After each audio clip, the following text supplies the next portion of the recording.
Okay,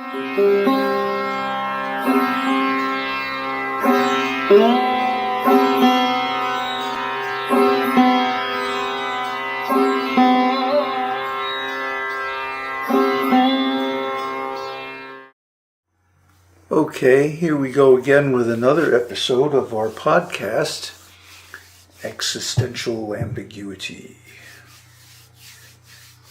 Them's $2.50 words. But they looked up ambiguity already. Well, they should have.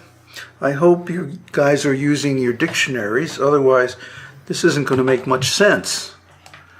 They'll have a dream that they understand. See, what happens when you go by a word that you think you understand, but you really don't, is that you fall asleep, and for a fraction of a second, you hallucinate or dream that you know the meaning of the word. And it's called a dub-in.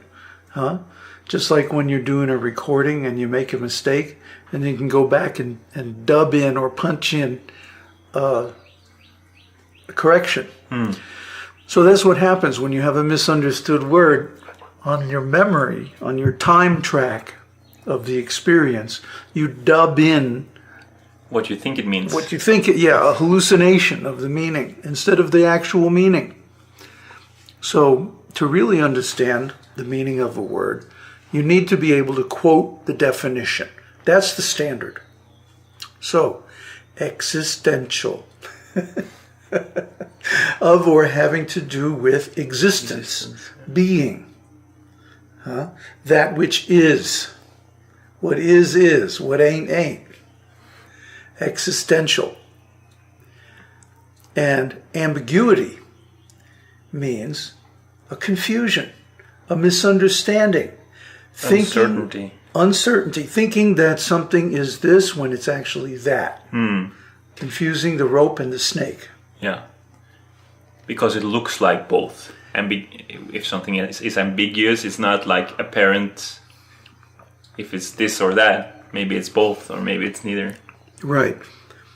Like you'll find in Wikipedia, for every term that has more than one meaning, they'll have a disambiguation page. Oh, really? Yeah. So let's think of a good example. AstroTurf. AstroTurf. Just came off the top of my head. AstroTurf can be either the green stuff that they use in football stadiums, or it can be a tactic of disinformation used on the internet by corporations and other organizations where they use professionals to make blog posts and forum posts in favor of their product or whatever their is that brand AstroTurf? Is. That's AstroTurfing, yeah.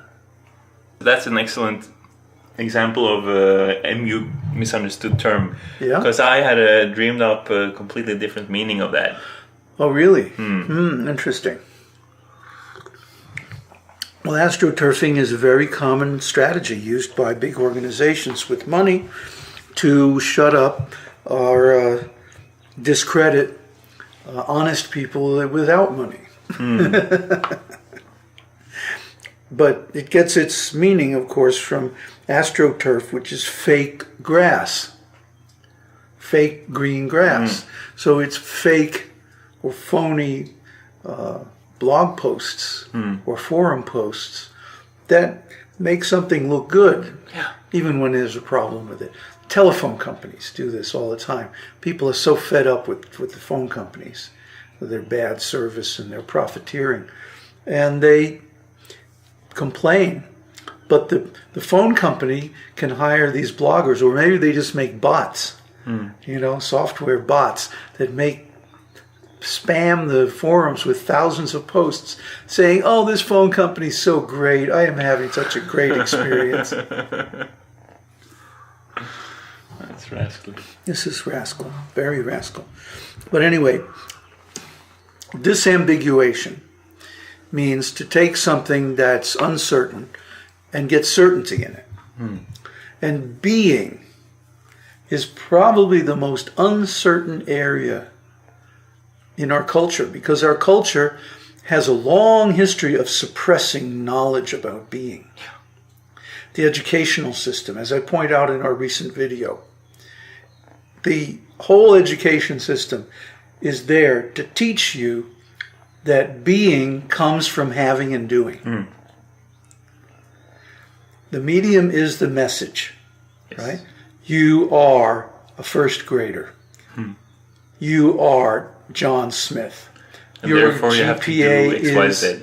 Right, your GPA is such and such. So you go in the alpha class or the beta class or whatever, according to your intelligence, your IQ, how much we think we can get out of you in the future. So the record of who you are, John Smith, is permanent. It's a permanent I. You can't change it. It's beyond your ability. It's going to follow you for the rest of your life. You can't change it, but the powers that be change it all the time through schooling and mass media. Well, they do that because they want to manufacture people to a certain specification. They want people to have a particular type of I, a particular kind of personality, one that's easily manipulated, easily shaped and formed. That's one reason why all Americans seem the same. They all talk the same way, about the same things. Yeah. You noticed that too, huh? I remember coming back from India the first time. And my biggest impression, other than that this constant smell of meat everywhere, was that everyone is so much the same. Because in India you have basically 13 or 14 major ethnic groups, each with its own language, its own religion, its own version of history, its own politics, and so forth. And in the United States, you have what?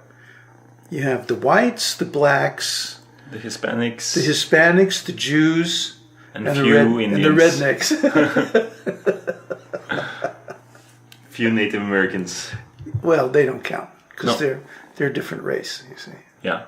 And their culture was destroyed a long time ago anyway. Oh, devastated. So, in America, there's very few viewpoints compared with here in Asia. In Asia, tribalism is far from extinct.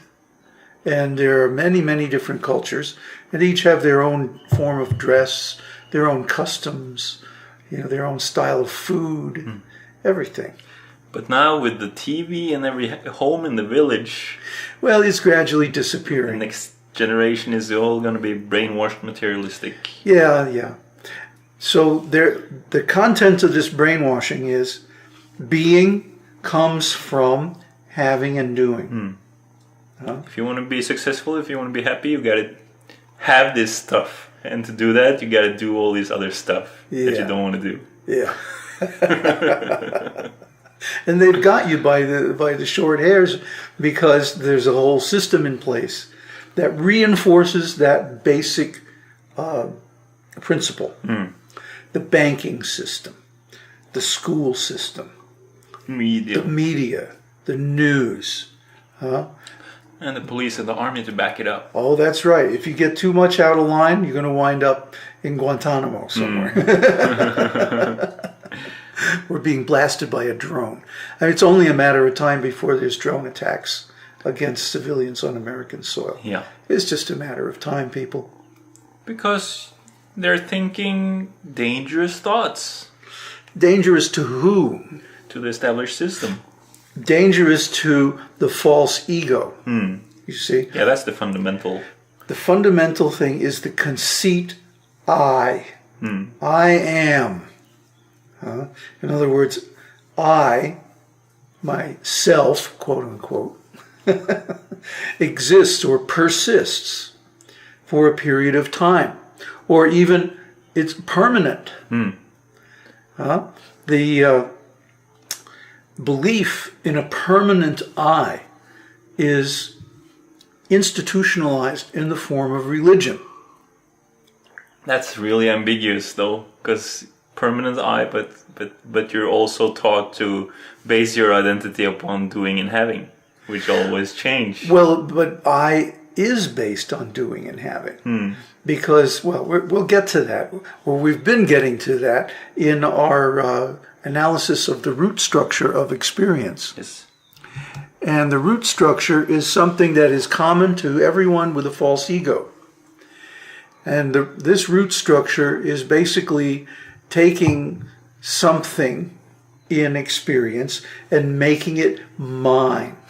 And then, having made it mine, having subjugated it, put it in a dependent position, then make an I based on that. Identify with it. Identify. This is how the I is made. Yes. Otherwise, we wouldn't have an I. So school is actually a systematic training in identification. See, and everyone has been through this. Just last night we were having a conversation with an intelligent gentleman here in Sri Lanka.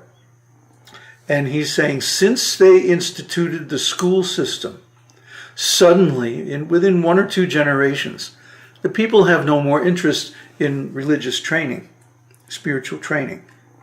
Before they got their education in the temple, they actually learned something. Yeah. Now they're like stupid, they can't learn anything.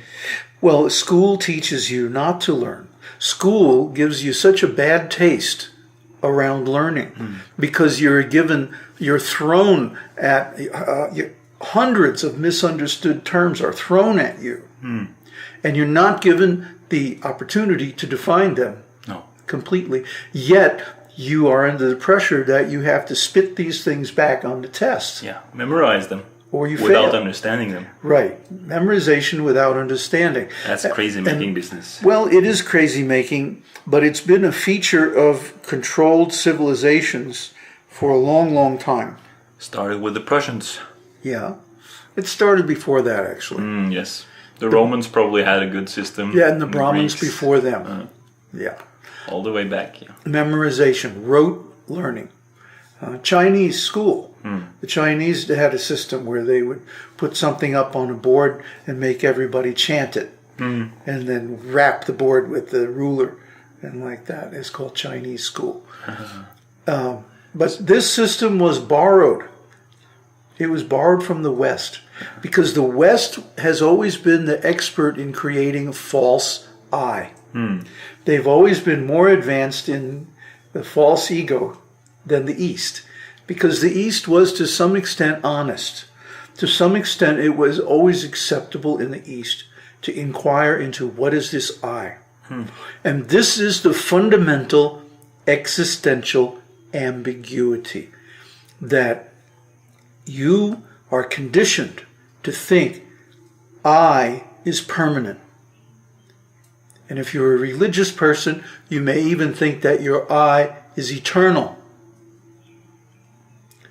Yet, if you go looking for this I... Can't find it. No. Not only that, as time goes on, all those things that you base your I on change. And you suffer. Yes. Because why?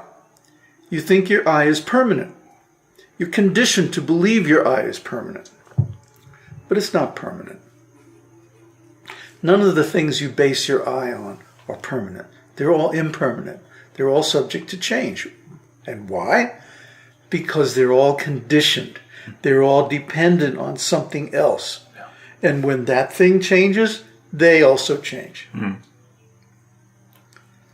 So because of this, we suffer. We suffer only because we have the expectation that the I is going to be permanent. If we didn't have that expectation, then there would be a change, but it wouldn't mean suffering. No.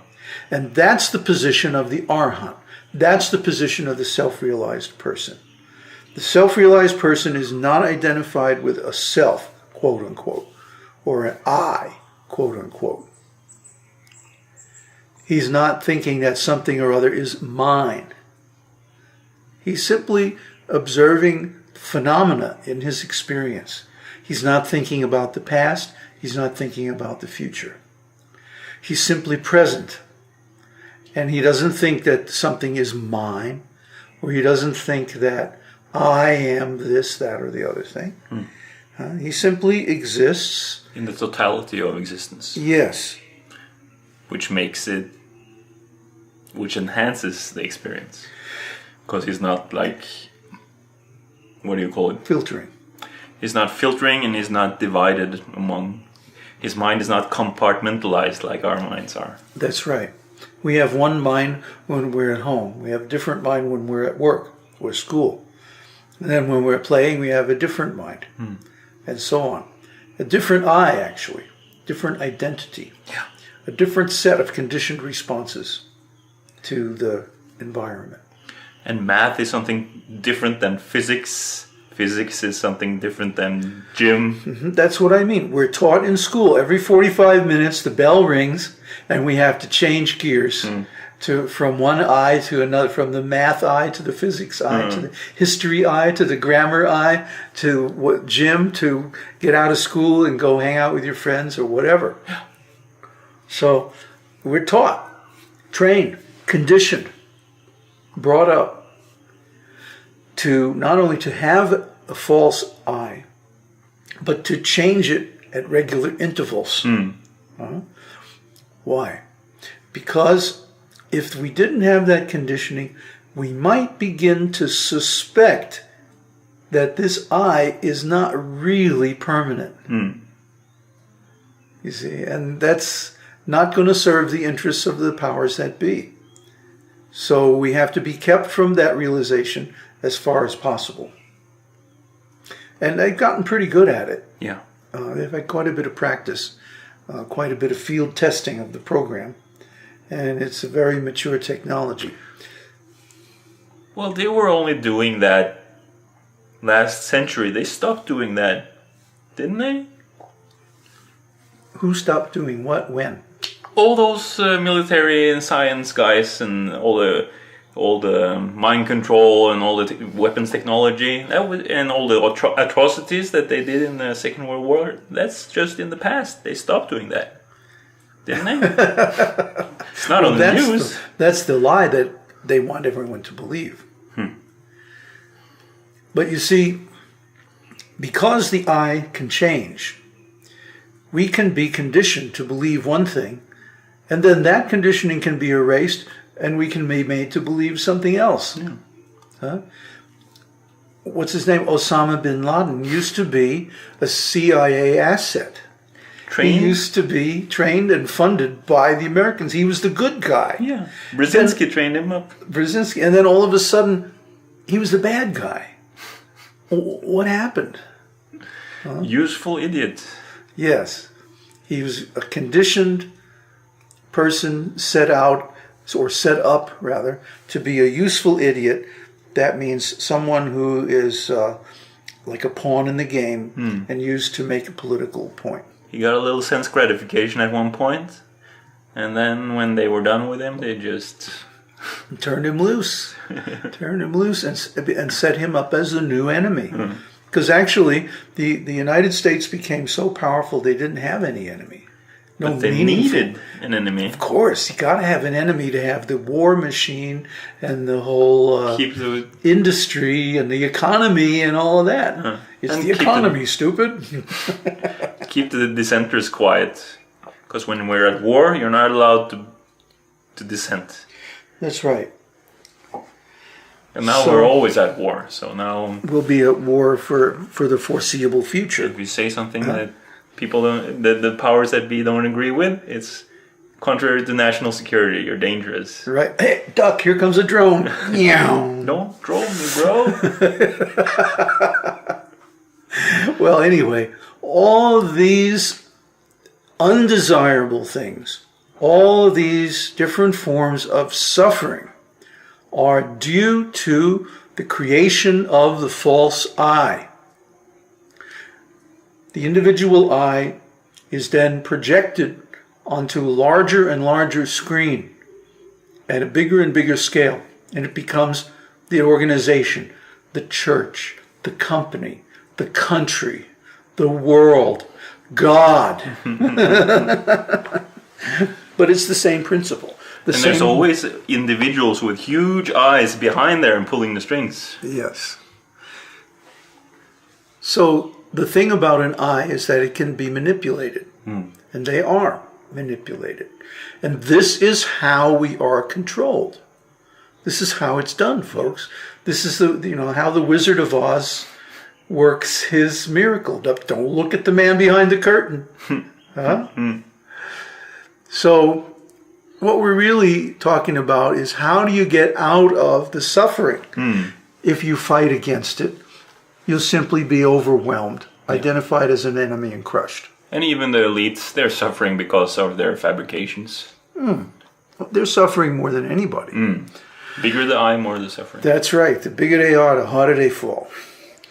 But we can overcome this suffering, number one, by withdrawing from the game. That we don't get involved in political activism or financial activism or, we're involved in pedagogical activism because we're teaching this stuff. But what we're trying to point people at is how do you get rid of this suffering? And the answer to that question, which has been the answer for 2,600 years now, is that you get rid of the I. Stop wearing those dark shades. The conceit. Yeah. Stop the conceit. I am. It sounds ridiculous when you look at it like that. It's a conceit. It's not true. It's just like the guy that you knew in high school who was such a dork and shows up at the reunion with this fancy sports car and a checkered scarf around his neck and sunglasses and Gucci whatever. And he is so phony that he sticks out like a sore thumb, but everybody buys it. Everybody buys it because he's got the stuff they want. He's got the stuff, right? So this brings us to where we are in Weti Muni's book. Weti Muni says, I'm picking up from where we left off last time. There is a distinction between considering a thing as I and the conceit I am. Considering a thing as I is a mental endowment, describing a thing as I. The conceit I am refers to an existence or persistence in time. I am. The superimposition on immediate experience of the concepts in ascending order of explicitness is as I, for I, am I. Remember, we're talking here about the root structure of the Puthujjana's experience. And we went into this in our recent video. I hope you've seen it, if you've been keeping up with our posts here.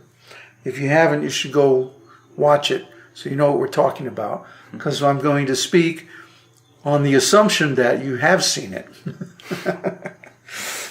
So the 7 stages or layers of the Puthujjana's root experience, the root structure of his reflexive experience, to be precise, is a progression of increasing explicitness of this conceit. The superstructure of I. Yes, a superstructure over what? The immediate experience. So whatever objects are perceived in the immediate experience, whether they're internal or external, whether they're bodily or physical or mental, or they can even be abstract like determinations, consciousness itself. Whatever those things are, if they are labeled as part of I, this is, he describes it, a mental endowment. If I describe, let's say, my body as I, it's like we're adding something to the raw experience of the body. Yeah, and you cover it with that thing, so you don't see the whole thing. No, in fact, you use this covering of I as a handle.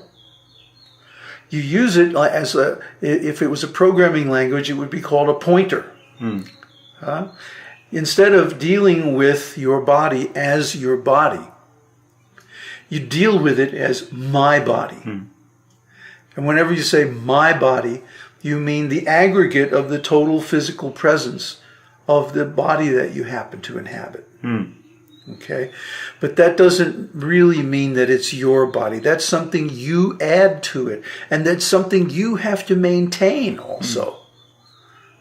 So it takes energy, and it also splinters your attention and consciousness into little pieces, because you identify with this, you identify with that, your body, your car, your school, your job, your parents, your friends.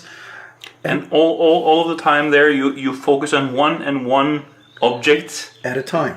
Cover it up, and also you cover all the rest of experience, because you focus on how this object relates to yourself. Right, and soon you're not relating to experience at all. You're only relating to your mental pointers to your experience.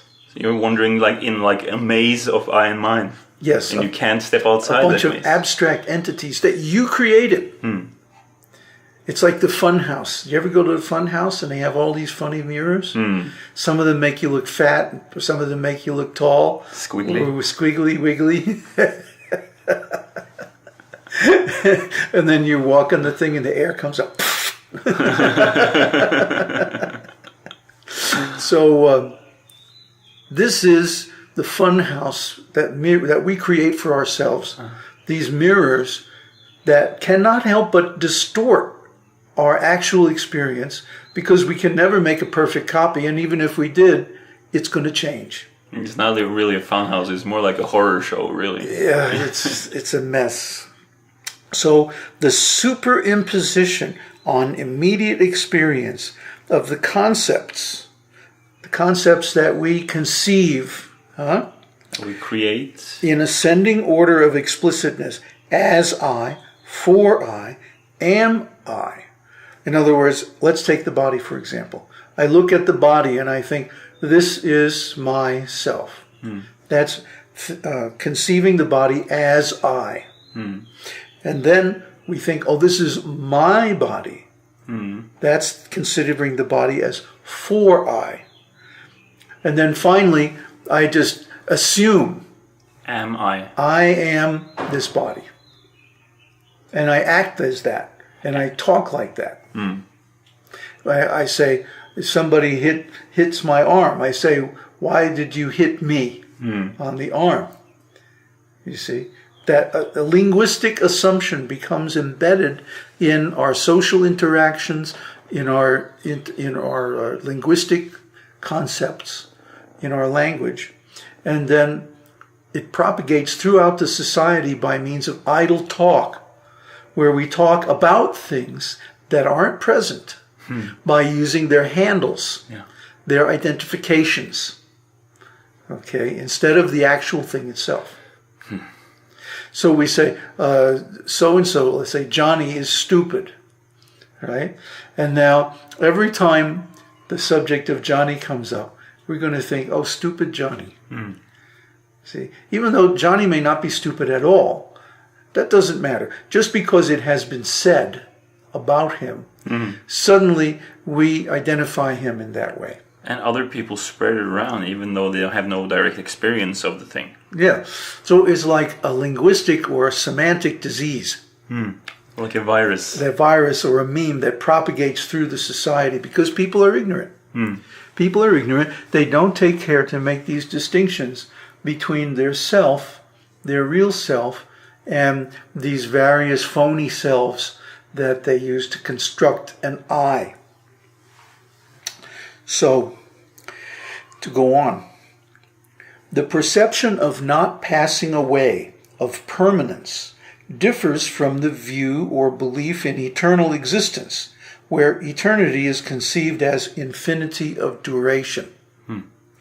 Belief in eternal existence is only a consequence of the perception of permanence. The Putujana does not have the view in every reflexive experience that he will exist in some way for all time. When the eternalist view or belief, Sasattavada, does come in, it does so only in deliberate reflection, and it is dependent upon the fundamental conceptions of the root structure. So in other words, we don't think of ourselves as eternal, but we assume that we're eternal. And that means we assume that we're not going to change. Then when change happens, which it inevitably does, the body grows old or gets sick, something goes wrong, we have our car breaks down, or something else, that we expect to remain the same, doesn't remain the same. We suffer. We suffer because we have this conception of permanence, the belief of permanence of the I, and anything that is identified as I. If anything that is identified as I changes, it means our view of ourselves is changing. That's right. And this is displeasurable. Right? We get pleasure from thinking of our I as eternal, as unchanging, as permanent. Because it's scary that it would change or cease to be.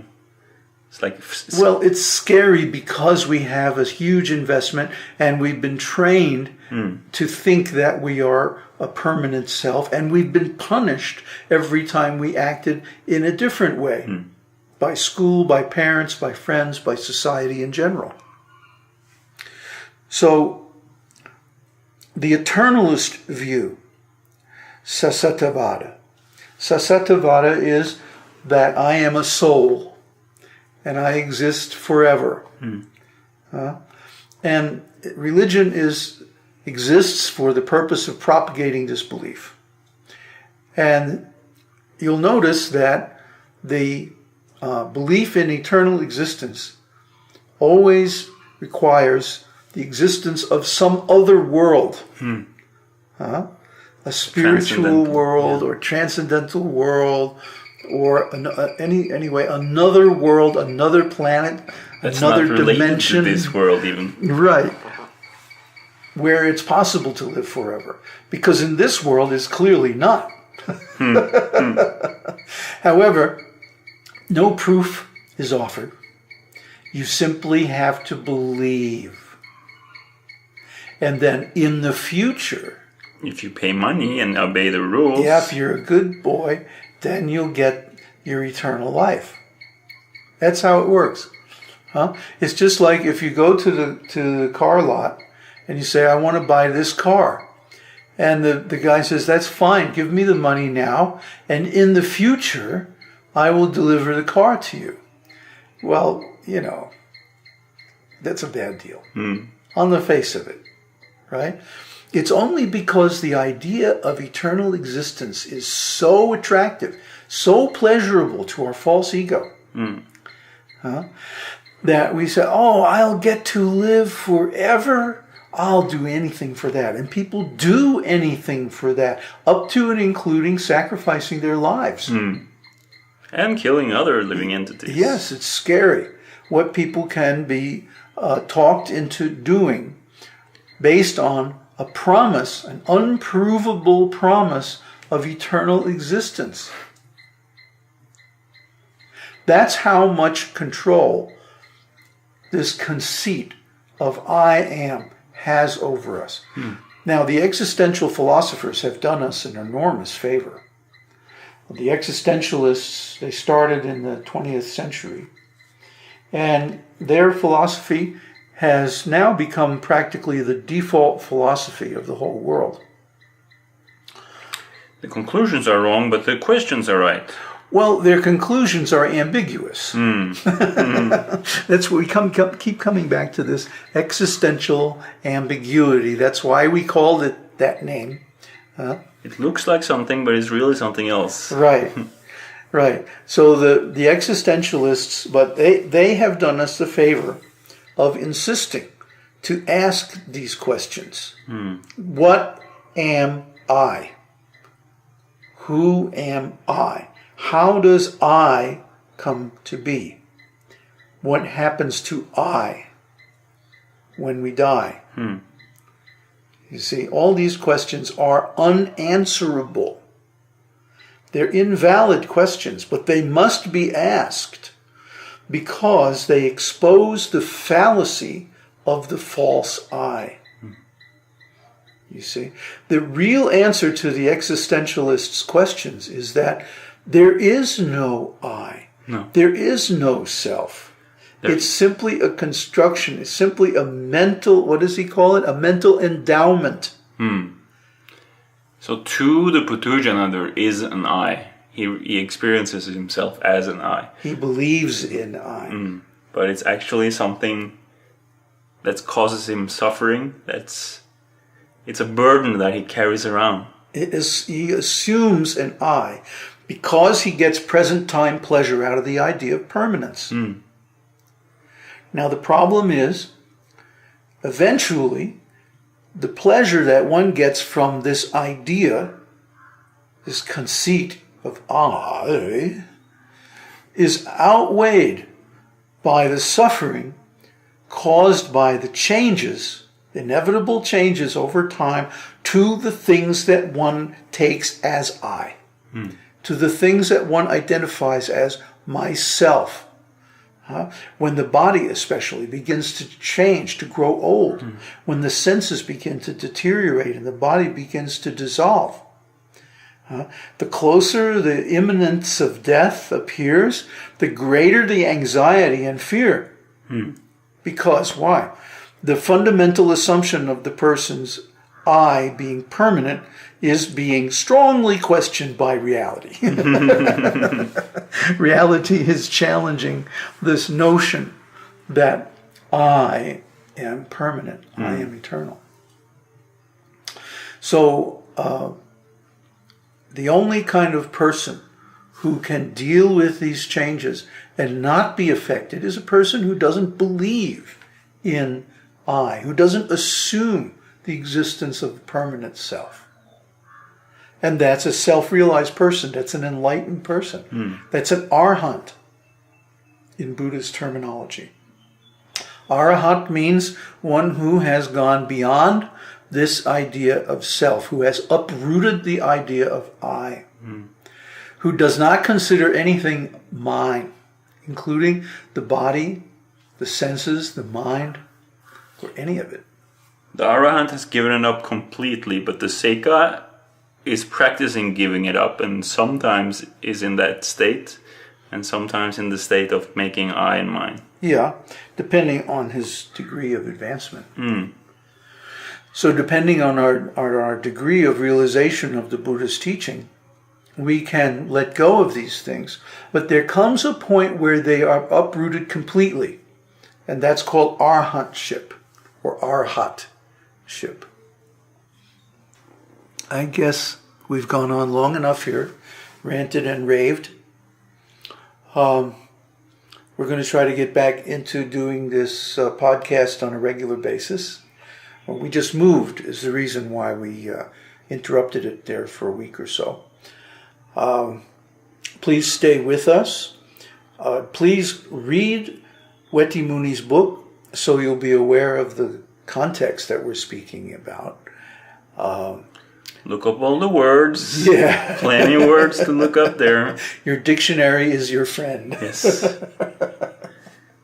It's not that we are, how can I say, fanatics about words. It's just that we've all been hit over the head with misunderstood terms in school to the point of where we're like sick of it. And we develop a resistance to learning, actual learning, because we have been forced to simply memorize things by rote. A bunch of stuff that we didn't need. Had no interest in. But our interest now is in stopping this suffering. And if we want to understand these concepts, it's like a computer language. If you don't, if there's a word you don't understand, the whole thing crashes, or it won't work. This is math. Yeah. This is math. In math, every symbol is important and significant. And it has a specific meaning in that particular context, and that's what it means. It doesn't mean anything other than that. No. If you think it does, you'll get the thing wrong. You get the problem or the solution wrong. But actually, the Buddha's teaching is simple in its essence. It can be reduced to two complementary statements. One is that all things that are conditioned are subject to cessation. And the other thing is that that which is temporary, impermanent, is unpleasurable. And that which is unpleasurable is not self. Okay, those two statements together are called the eye of the teaching, the eye of the Dhamma. Yes. And if you really could think properly, you could take those two statements and derive the whole rest of the Buddhist teaching. Just like there's a handful of equations in physics that if you know them, you can derive the whole of modern physics, including relativity, just by algebra. Yeah, but in this case, you need to apply them in your reflexive experience. Oh, if you don't apply them, you can't understand them because they're about the immediate experience in present time. They're not something to think about in reflective experience. They're about a new type of program to implement in your reflexive experience or the way you interpret experience in present time. A new way to parse your experience. Yes. It's like deleting Windows and formatting the hard drive and putting in some new high-tech OS X. Some extraterrestrial operating system. Well, no, it's really, it's much simpler even than that. Let's say you have a virus in your computer and it's slowing it down. Every time you go to access a file or whatever, the virus is taking up processor time and memory and something like that. Yeah. So the computer just sort of grinds to a halt and can't do anything with it until you remove the virus. Then it restores the original functionality of the computer. Okay. So this I, this ego, this mind, this myself, all these ideas of egotism are like a virus. Yeah. Definitely a virus in the system. And this virus was inoculated in school and by society. Okay, so we have to find a way to undo that programming, undo that virus, remove the infection. What was that word that we discovered this morning? The Buddha uses in one of his descriptions of the an impostum. Impostum. Conceiving is an impostum. And it means an abscess. An abscess. Yeah. It's like a boil on your skin. Yeah, it's like a boil. You know, if you ever had a boil, it's very uncomfortable, very painful. Like painful acne, painful big acne. Like a huge pimple, right, that goes deep down, even down to the bone. You know? Ugh, yeah, it's really nasty stuff. So drains your energy. Yes, it's an infection. And it can go through your whole blood system, your whole lymph system. It's nasty stuff. So this egotism, this conception or misconception of I is a disease. It's like cancer. And it has metastasized throughout the whole body. And it's the whole experience. Yes, all experience. Everything we experience. We put this layer of I over it, I and mine. Or if you hear Buddha does, sometimes we don't do it. And that's actually when we feel the best. That's when we feel good. Yeah. But we don't have a category for it, so we're not conscious of it. We have to get beyond this making I and mine. And, of course, the techniques of the Buddha's teaching, like meditation and so on, are all designed to help us do that. Yeah. But ultimately, it's a conceptual matter. It's about how we see ourselves. And if we can see this teaching, if we can get the eye of the teaching, and then implement it gradually in ourself, in our experience. Insight into your experience. Yeah. That way, we'll get freed from this computer virus. So, we've gone a little bit over time, but that's okay. We'll see you next time. And in the meantime, be well and think about what we're saying. Try to recognize those moments when you don't have an eye appearing and see how you feel then. Yeah, that's a good exercise. Till next time.